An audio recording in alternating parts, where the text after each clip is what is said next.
अब हम देखते हैं कि ये इम्पोर्टेंट टर्म्स क्या हैं।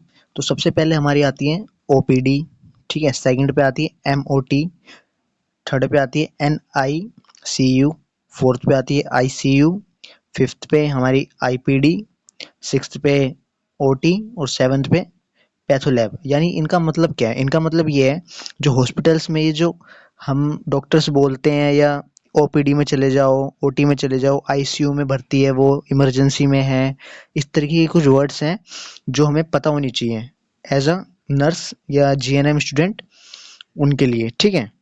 तो हमें इन सब चीज़ों के बारे में पता होना चाहिए, और एक बेसिक इंसान को भी इनके बारे में पता होना चाहिए, ठीक है। तो देखते हैं एक-एक करके कि ओपीडी क्या होता है। पहले हम इनको समझते हैं, उनके बाद इनकी वर्ड मीनिंग देखेंगे, जो आप नोट कर लेना इन्हें, ठीक है। सबसे पहले हम देखते हैं ओपीडी। जब जैसे कि देखो, जब डॉक्टर है, आप एक डॉक्टर के पास गए, ठीक है, उसने आपको चेक करा, ठीक है, कुछ दवाई लिख के दे दी, फिर कहा कि 4 दिन बाद आना, ठीक है, यानी कि उसने बाहर-बाहर से आपको फ्री कर दिया, है ना? ज़्यादा झंझट-वंझट नहीं करी, उसने कहा दवाई लिख दी और ये मेडिकल स्टोर से ले लेना। तो इस कंडीशन को हम कहते हैं ओपीडी, यानी आप ओपीडी थिएटर में गए हो, ठीक है? ओपीडी रूम में गए हो और वहाँ से आपको डॉक्टर ने फ्री कर दिया जल्दी, इसको कहते हैं हम ओपीडी, ठीक है? और जो हमारा सेकंड पे आता है एमओटी, यानी एमओटी क्या है? यानी कि इसमें थोड़ी देर में ही आपको फ्री किया जाता है, यानी कि एक छोटा-सा रूम होता है, ठीक है? थिएटर, जैसे कि आपके कट लग गया, या पट्टी करनी है, या घाव को साफ करना है, ठीक है, तो इस तरीके के कार्य इस रूम में होते हैं। इन सब चीज़ों के लिए इसे एमओटी कहते हैं, यानी आप एमओटी वार्ड में चले जाओ, ठीक है, एमओटी वार्ड में चले जाओ, वहाँ पर आपका ये सब ठीक कर देंगे, ऐसा डॉक्टर हमें कहते हैं, ठीक है। तो हम एमओडी में जाएंगे, हमारे कट लगा है या पट्टी करवानी है, घाव को साफ करना है, एज अ नर्स वो सब ये काम करेंगी, ठीक है।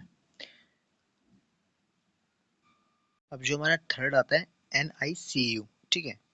एनआईसीयू, आप ना पहले इन वर्ड्स के मतलब समझ लो सबके, फिर वर्ड मीनिंग, जो इनकी फुल मीनिंग है वो तो मैंने आगे लिखवा रखी है, वो आप नोट कर लेना अच्छी तरीके से, ठीक है। पहले इनका मतलब समझ आना चाहिए हमें सही से। तो यानी एनआईसीयू क्या होता है, ये देखो, यानी कोई बच्चा पैदा हुआ, उसकी कंडीशन काफी खराब है, ठीक है, क्रिटिकल है, उसे जो है रेस्पिरेटरी डिसीज हो गई है, या निमोनिया हो गया है, या ब्रीथिंग प्रॉब्लम है, ठीक है। ऐसी दिक्कतें हैं, कई बार क्या होता है, बच्चा जो होता है 7 मंथ से पहले पैदा हो जाता है, ठीक है।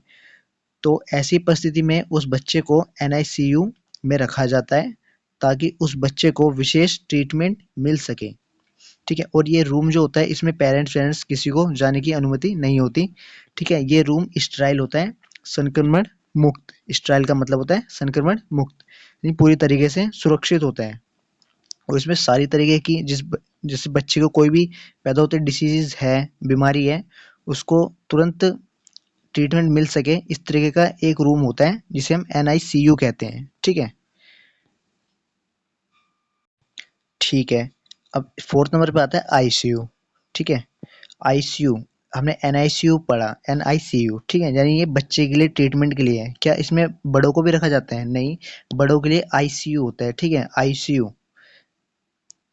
ऐसे ही आईसीयू में भी बड़े को रखा जाता है, ठीक है, जिसे क्रिटिकल प्रॉब्लम्स हो, ब्रीथिंग में दिक्कत हो, या क्रिटिकल कोई भी बीमारी हो सकती है, या इमरजेंसी प्रॉब्लम्स हो, तो उसको आईसीयू में रखा जाता है, ठीक। इसीलिए ये बच्चे के लिए हमारे लिए ये हो गया एनआईसीयू, और बड़े बड़े हो गए जैसे कोई भी, मतलब 20 से ऊपर, 18 से ऊपर, 17, इस सब की रेंज में, उसको क्या होता है, हम आईसीयू में रखते हैं, ठीक है। आपने सुना होगा कि कोई बंदा है आईसीयू में भर्ती है, यानी उसको इमरजेंसी है, ठीक है, इसीलिए आईसीयू हमारा एक वार्ड होता है हॉस्पिटल में, इसको आईसीयू कहते हैं, ठीक है।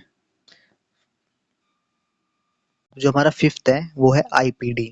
आईपीडी जो है हमें कब दिया जाता है, यानी कि जब ज़्यादा ही क्रिटिकल कंडीशन होती है, ठीक है। क्रिटिकल कंडीशन में डॉक्टर हमें कहता है कि आपको ना एडमिट होना पड़ेगा, यानी कि आप आईपीडी भाग में हैं, और वहाँ आपको क्या होगा, कंटिन्यूस ट्रीटमेंट मिलेगा अकॉर्डिंग टू योर डिसीज, आपके डिसीज के अकॉर्डिंग उधर आपको कंटिन्यूस ट्रीटमेंट दिया जाएगा, ठीक है। यानी कि आप आईपीडी भाग में आपको भर्ती किया जाता है, ठीक है। हॉस्पिटल में जैसे आपने देखा होगा कई मरीज होते हैं जो उधर रहते हैं, उनको एडमिट किया कर लेते हैं, तो वो हमारा आईपीडी भाग होता है। ठीक है। जो नेक्स्ट हमारा है सिक्स्थ पे, ओटी, यानी इसकी मीनिंग बताता हूँ मैं आपको, ऑपरेशन थिएटर। अब देखो इसका मतलब, यानी घाव बड़ा है, उसका ऑपरेशन होगा, डॉक्टर आपसे ऐसा कहता है, यानी आपका घाव बड़ा है, आप उसका जो है ऑपरेशन होगा, तो डॉक्टर आपको बोलेगा कि आप ओटी भाग में चले जाओ। ठीक है, आपको ओटी भाग में लेके जाया जाएगा। ठीक है, ऑपरेशन थिएटर में।